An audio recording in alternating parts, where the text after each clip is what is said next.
Introduction to Connected Speech.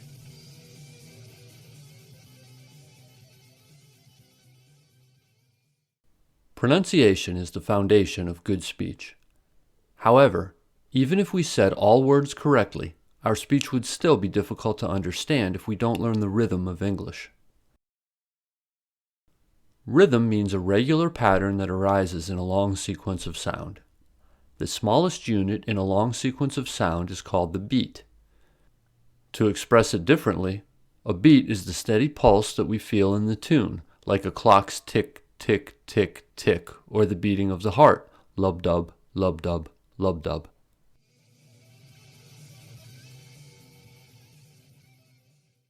Syllable-timed rhythm versus stress-timed rhythm. In a language, syllables can be viewed as beats. Some languages exhibit regularity in the timing of successive syllables. Korean, for example, is a syllable-timed language, meaning that each syllable occurs at a regular interval. English, on the other hand, is viewed as a stress-timed language, meaning that the stressed syllables occur at a regular interval.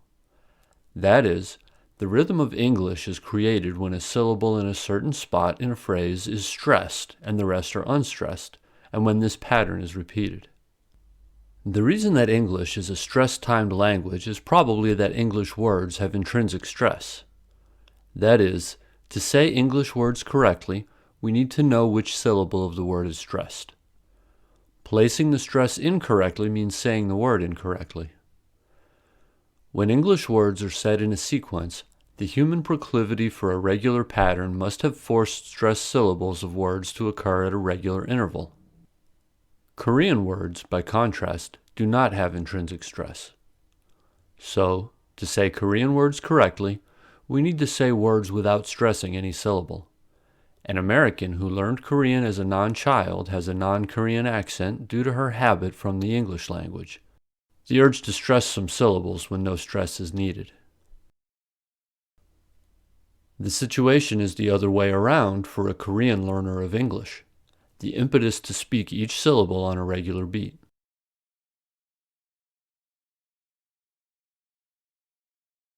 Learning the rhythm of English is not unlike learning how to sing, since it includes some of the following: pausing between phrases, connecting sounds within a phrase, lengthening and shortening of vowel sounds, rising and falling of sounds, strengthening and weakening of sounds, and articulating some words while muffling some other words. We need to learn all these aspects and much more to be in rhythm when speaking English. Examining all these aspects is beyond the purview of this book, and they will be discussed in The Rhythm of English by this author.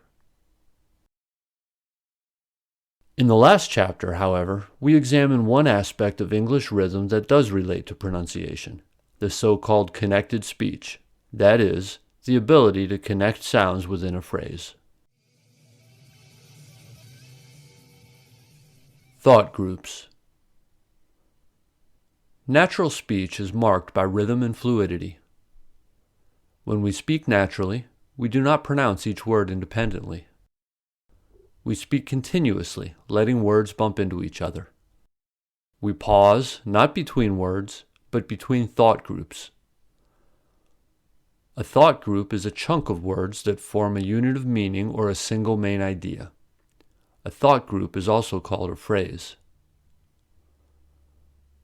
Thought groups allow us to organize our speech into groups of main ideas and deliver them in packages. There should be no pause within a thought group. Within a thought group, all words should be connected together as if they were one long word. By taking pauses only between thought groups, listeners can process the ideas efficiently and clearly. Of course, there are no stringent rules on how to divide a sentence into thought groups, since the division ultimately depends on what the speaker intends to mean. Yet, English does have its own packaging and delivery methods. That is, general rules for phrase making and phrase stressing. Truly, the rhythm of English appears when we speak at the level of thought groups.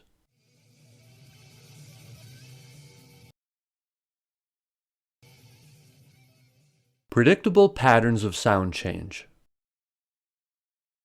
Another question relating to a thought group is how to link all the words within a thought group to be pronounced as one word. The manner of speaking multiple words like one word is called connected speech.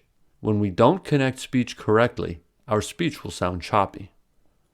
Also, there may be awkward pauses and extra unnecessary sounds which will make the listener comprehension difficult. Economically speaking, connected speech allows us to reduce the articulatory effort required to send a message. So in connected speech, word boundaries get blurred and phonic details are left out or modified. Indeed, for many non-native speakers, it is often not a lack of vocabulary knowledge that prevents them from understanding native speech, but a lack of ability to deal with these features of connected speech. Despite all the changes of spoken words in a phrase, natives understand each other perfectly because they have built-in knowledge of patterns of sound change, an outcome of having been brought up in a linguistic community. The listener can easily decode the message using the repertoire of tacit knowledge. For example, knowledge of fixed expressions, contextual knowledge, knowledge about the world, expectations, etc. Truly, mastering predictable patterns of sound change is part of a native speaker's mastery of a language. Non-native speakers, lacking these types of tacit knowledge, need to learn the methods of connected speech from theories of linguistics. Once equipped with the theories, non-native speakers can hear better, which will then help them speak better. So, in this chapter, we learn linguistic principles that cause sound modifications.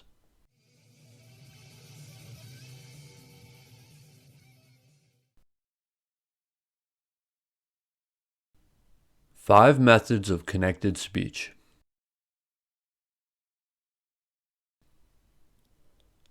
Connected speech is joining the last sound in the beginning of a new sound. Naturally, it can happen between words as well as within a word. Since we are concerned with joining sounds between words, the most relevant aspect relating to connected speech is with what sound a word ends and with what sound the next word begins. A sound can be either a consonant or a vowel. So, there are four logical possibilities relating to the combination of vowels and consonants. A vowel ending with a consonant beginning, a vowel ending with a vowel beginning, a consonant ending with a consonant beginning, and a consonant ending with a vowel beginning. Let's examine each case to learn the types of methods needed for connected speech. The first case is a vowel ending with a consonant beginning. If a word ends with a vowel sound and the next word begins with a consonant sound, the connection to the next word is done naturally. For example, he goes, I study. Since the connection can be done naturally, we don't need to worry about this case. The second case is a vowel ending with a vowel beginning. If a word ends with a vowel sound and the next word begins with a vowel sound, to pronounce both vowels clearly, we have to pause between the vowels. For example, he is, do it. In other words, if we try to pronounce both vowels clearly, we are forced to insert a gap between them. Since we want connected speech without a gap, we should instead insert a consonant, the semi-vowel y or w specifically, between the two vowels. This insertion allows us to pronounce both vowels separately and clearly. He is, do it. In linguistics, inserting a sound is called intrusion. The third case is a consonant ending with a consonant beginning. If a word ends with a consonant sound and the next word begins with a consonant sound, there are a few different ways to connect them depending on the types of the two adjacent consonants. If they are the same consonant sounds, in general we need to pronounce them as one. For example, more rice and this song. How to do this for different types of consonants is studied under gemination, which comes from Latin geminatio, doubling or twinning. If the two consonants are different sounds, then depending on the consonant types, we either drop a consonant or change one into a sound similar to the neighboring sound. Dropping a sound is called elision, and making a sound similar to the neighboring sound is called assimilation. And finally, the fourth case is a consonant ending with a vowel beginning. If a word ends with a consonant sound and the next word begins with a vowel sound, the consonant moves to the next vowel. For example, his idea, her apple. This process is called catenation. So, when natives change from slow, careful speech to conversational speech, there are roughly 5 types of processes that can take place: intrusion, catenation, gemination, elision, and assimilation. To recap, intrusion is the process of adding a consonant between vowels. Catenation is the process of linking the last consonant sound in a word with the vowel sound of the next word. Gemination is about pronouncing identical adjacent consonants. Elision is the process of dropping sounds. And, finally, assimilation is about consonant sound adaptation. We examine each process in detail, beginning with intrusion.